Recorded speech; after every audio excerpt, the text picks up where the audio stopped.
Good day mga ka-sports natin dyan. VVL Invitational Conference, wala nang makakapigil pa. Magsisimula nga to sa August 31 at susundan naman to sa September 1 at September 3. At meron na nga rin tayong update sa September 4. Ngayon naman, ang ating pinaka-latest na update, ang kanilang laban sa September 6. Bago nga sila mag-battle for gold, eto na nga yung pinaka-last nila na game. September 6 yan ha.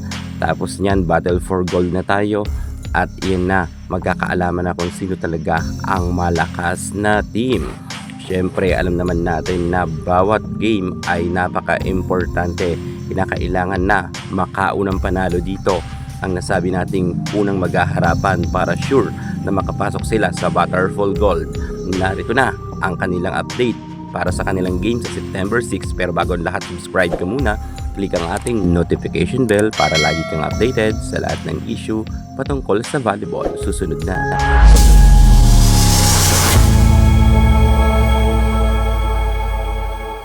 September 6, full schedule para sa laban sa Invitational Conference. Magkakasubukan ang Farm Fresh Foxes kontra sa Next Led Chameleons. Kilala ang Next Led Chameleons na powerful rin ang kanilang mga weapon at attacker. Lalo't narito nga si Myla Pablo at itong si Brock Van Sickle. Pero syempre, hindi rin naman natin maitatanggi na hindi rin naman dito magpapakabog ang nasabi nating Farm Fresh. Dahil nga lang meron silang Brock Van Sickle, MJ Phillips at Myla Pablo. Dagdagan upang may permanentilla ang Next Led. Pero kapansin-pansin na ang Farm Fresh ay marami na rin mga pagbabagong naganap dito. Mga players nila ay pinalakas na rin at mga veterana rin, kaya magandang puksaan to sa September 6. At pagkatapos naman yan, susundan naman ito ng Iskola ng Team Thailand kontra naman sa Team Vietnam. 4 PM yan magaganap. Medyo maganda rin ang laban na ito dahil ang Iskola at ang Vietnam ay halos malakas na team rin. Silang dalawa naman ang magpapakitang gilas at magpupuksaan.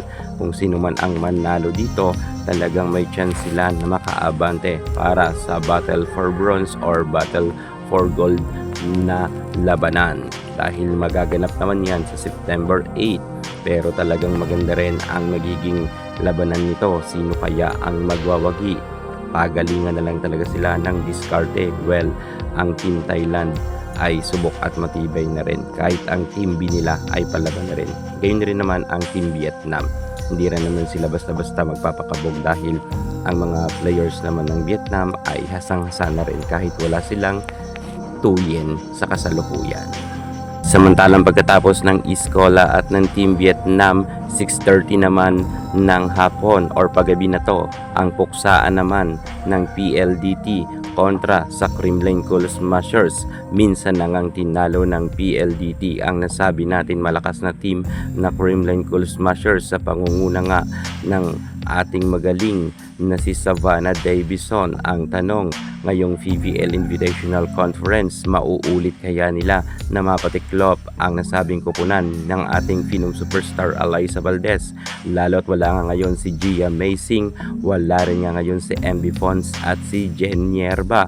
Pero hindi naman natin maitatanggi na ang Creamline ay ready naman sila makipagbakbakan kahit wala ang kanilang ibang star player. Bagamat kahit sabihin natin na malakas itong si Savannah Davison, kinakailangan lang naman talaga na siya ang pigilan ni Sachi Minowa, ang bagong middle blocker, middle attacker ng Kremlin Cool Smashers. Kinakailangan talaga na paghandaan nila itong si Savannah Davison at mapayungan nga ito ng ating Jaja Santiago para hindi nga magkaroon ng maraming scores itong si Savannah Davison. So yan na nga mga ka-sports natin dyan ha, ang last game nila sa September 6 bago mag-battle for bronze at battle for gold. Ang laban nilang huli ay September 6. Yan muna pinaka-latest natin sa PVL Invitational Conference. Thank you so much. God bless.